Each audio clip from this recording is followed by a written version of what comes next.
everyone. This matters more than it may seem at first, because a major move out of Congress just happened that could quietly shape how quickly your benefits move, how public services operate, and how stable government agencies remain in the months and years ahead. A House vote has just overturned a Trump executive order that stripped bargaining rights from more than 1 million federal workers. And if you don't fully understand what changed or why it matters, you could be caught off guard the next time services slow down or rules suddenly change again. Some shifts can boost efficiency, while others can weaken protections and create long-term strain if people aren't prepared. Right now, both forces are in play at the same time. And as we break this down, take a moment to like and subscribe so these important updates reach others who rely on public services too.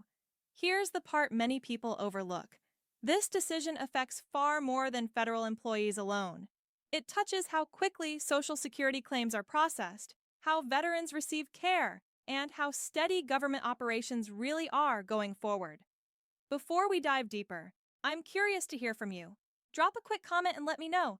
When you hear about Congress voting on issues like this, do you usually feel hopeful, frustrated, or simply worn out? Now let's slow things down and walk through what actually happened, because the headlines don't tell the full story. On December 11th, the House passed a measure known as the Protect America's Workforce Act.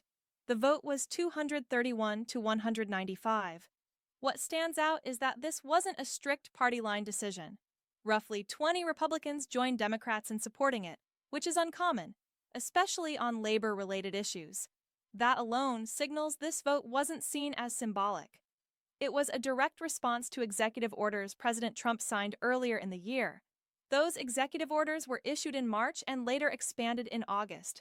Their effect was to remove collective bargaining rights from large portions of the federal workforce, more than 1 million employees, 1 million plus, potentially close to 2/3 of all federal workers. Over 40 agencies were instructed to cancel or terminate union contracts. The administration's justification centered on national security, citing a law from 1978 that allows presidents to limit union activity in agencies connected to intelligence or security functions. But this is where concerns began to grow. The list of affected agencies went far beyond intelligence operations. It included departments like Veterans Affairs, Commerce, Treasury, parts of Homeland Security, NOAA, and even sections of the State Department. These are offices staffed by people processing benefits, running hospitals, tracking weather, handling claims, and supporting veterans. Everyday work most of us depend on without thinking about it. That led many lawmakers to ask a critical question. Was this really about national security? Or was it a broader attempt to weaken unions across the federal government? From the administration's perspective, the argument focused on efficiency. Officials claimed unions slow down operations and pointed to what's called official time, which allows federal employees to perform union-related duties during work hours. One House oversight leader cited figures showing millions of hours spent on union activity in a single year, costing taxpayers hundreds of millions of dollars. On the surface, those numbers sound alarming. Millions of hours, hundreds of millions of dollars. That naturally grabs attention. But context matters. Those hours account for less than a fraction of 1% of all federal work time annually, and that cost represents a tiny sliver of overall federal discretionary spending. It's not typically the kind of number that drives sweeping policy changes on its own, unless something deeper is at play. Supporters of the House bill argued that collective bargaining isn't about blocking reform. It's about having an organized process to raise concerns early, address workplace issues, and prevent disruptions. Federal unions can't negotiate pay or benefits, and they can't strike. Their role is largely limited to working conditions, schedules, safety standards, and grievance procedures, factors that affect morale and retention far more than budgets. Retention is where some lawmakers pointed to history. One representative referenced what happened in a state where collective bargaining rights were sharply reduced years ago. The result was a mass departure of experienced workers. In education alone, applications dropped sharply, services suffered, and once institutional knowledge left, it was difficult to rebuild. That example raised alarms about what could happen at the federal level if workers feel unstable or undervalued. Another revealing part of this story is how federal workers themselves reacted. After the House vote, online forums and comment sections filled with responses. Some workers expressed genuine relief just to see Congress push back at all. For them, the vote wasn't about politics, it was about stability and respect, a signal that someone noticed what was happening.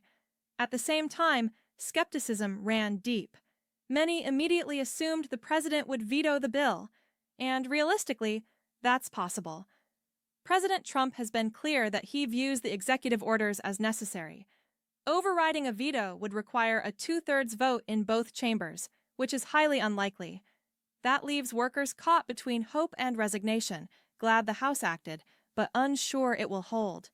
That emotional back and forth has become common in federal service. Many workers also connect this issue to broader, long-term plans to reshape the federal government. Whether people support those plans or not, the fact that workers are discussing them openly reflects how uncertain many feel about their careers and protections. There's also shutdown fatigue. Whenever Congress debates worker rights or budgets, federal employees brace for another potential shutdown. Even when one doesn't happen, the constant threat takes a toll on planning, mental health, and financial stability, especially for those living paycheck to paycheck. You might be wondering how this affects you if you're not a federal worker. Here's the reality. When bargaining rights are reduced, turnover often rises. Higher turnover leads to delays in Social Security processing, veterans' benefits, disaster response, permits, payments, and paperwork that ripple throughout the economy. On the other hand, critics argue unions can shield underperforming workers and slow reform, and that concern deserves consideration. Accountability matters, but accountability doesn't always mean stripping protections. Sometimes it means better management, modern systems, and stronger training. At its core, this House vote reflects a deeper disagreement about how to improve government. One side believes stronger executive control drives efficiency. The other believes stable labor protections produce better long-term results. Neither position is entirely wrong, which is why this debate keeps resurfacing. It's also important to note that this didn't happen in isolation. Earlier this year, a federal judge temporarily blocked the executive orders. A higher court later reversed that decision, allowing agencies to proceed. Some departments have already ended union contracts, while others remain in limbo. Even with the House vote, uncertainty continues. As the bill moves to the Senate, its outlook remains unclear.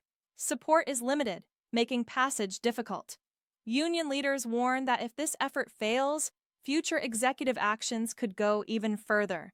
And regardless of where you stand on unions, this raises larger questions about balance of power.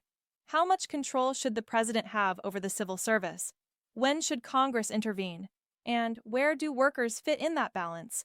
These issues can feel heavy, but they matter more than most people realize. Share your thoughts in the comments, even if it's just a gut reaction. Thanks for being here and taking the time to understand what's really happening behind the headlines.